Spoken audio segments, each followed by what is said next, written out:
ici c'est un problème, toujours avec une suite arithmétique. À vous de bien lire l'énoncé afin de ne pas commettre d'erreur sur les renouvellements d'abonnement.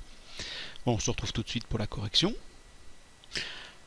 Alors, le principe ici, c'est que vous avez 15 000 abonnés, mais vous avez 850 abonnements qui arrivent à échéance, c'est-à-dire que le contrat s'arrête.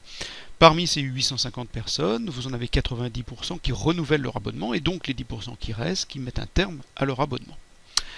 Alors, calculons ici combien nous allons perdre d'abonnés par mois. Pour cela, je vais calculer 90% de 850. On fait donc 90 sur 100 multiplié par 850. Vous trouvez 765.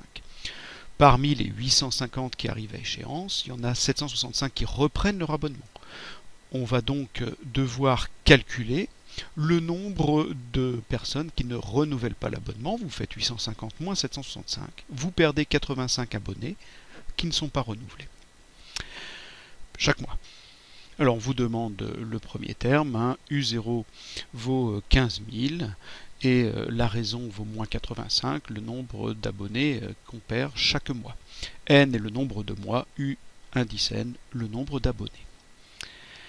Deuxième question, calculer U1, U2. Vous savez que vous allez perdre 85 abonnés par mois, donc on fait 15 000 moins 85 pour U1, et puis le résultat moins 85 à nouveau pour U2.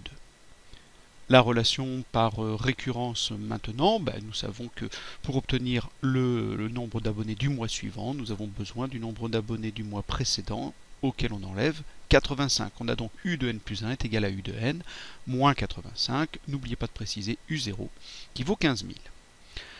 Quatrième, la forme explicite cette fois-ci, c'est toujours les mêmes formules, c'est U0 plus n fois R, U0 valant 15 000, ça nous fait UN égale 15 000, moins la raison 85 fois n, puisque la raison est négative.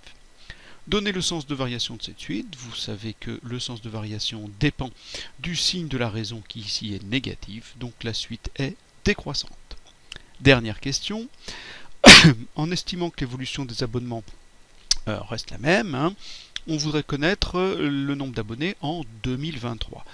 Donc combien d'années y a-t-il entre 2015 et 2023? Il y a 8 années, mais nous travaillons par mois, donc on va faire 8 fois 12, ce qui fait 96 mois. Pour avoir le nombre d'abonnés au bout de 8 années, c'est-à-dire au bout de 96 mois, on va donc devoir calculer U indice 96. Vous remplacez n par 96 en prenant la suite, la forme explicite, et nous obtenons comme résultat 6840, sauf erreur de ma part. On a donc perdu énormément d'abonnés. Il n'aura plus que 6840 abonnés au bout de 8 années. Mais évidemment, ce principe-là n'est pas très cohérent, puisque vous perdez certes des abonnés, c'est-à-dire des gens qui étaient abonnés, mais qui ne renouvellent pas leur abonnement. Par contre, en général, on peut quand même espérer récupérer de nouveaux abonnés chaque mois. Et donc ici, on voit que c'est un exercice qui est extrêmement simplifié et qui ne correspond certainement pas à la réalité.